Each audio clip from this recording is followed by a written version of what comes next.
చూస్తే ఇట్లా మాటలేమో శబ్దం చేయొద్దు అంటున్నారు, కానీ పాటలేమో ఇట్లా పాడుతున్నారు. హల్లెలూయా అనొద్దు అంటారు. హల్లెలూయా స్తుతి మహిమ అంటే బుర్ర తక్కువ వాళ్ళనే అర్థం.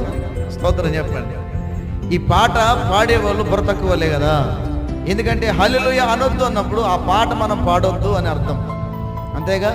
హల్లెలూయా స్తుతి మహిమ అంటే హల్లెలూయా అంటే స్తుతి అంటే దేవునికి మహిమనే సంగతి కూడా తెలిసి మనం దాన్ని తిరస్కరిస్తున్నామంటే వాక్యం తెలిసా తెలియకనా?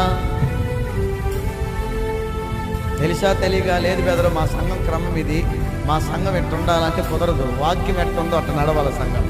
Praise the Lord. గట్టి చెప్పండి హల్లెలూయా.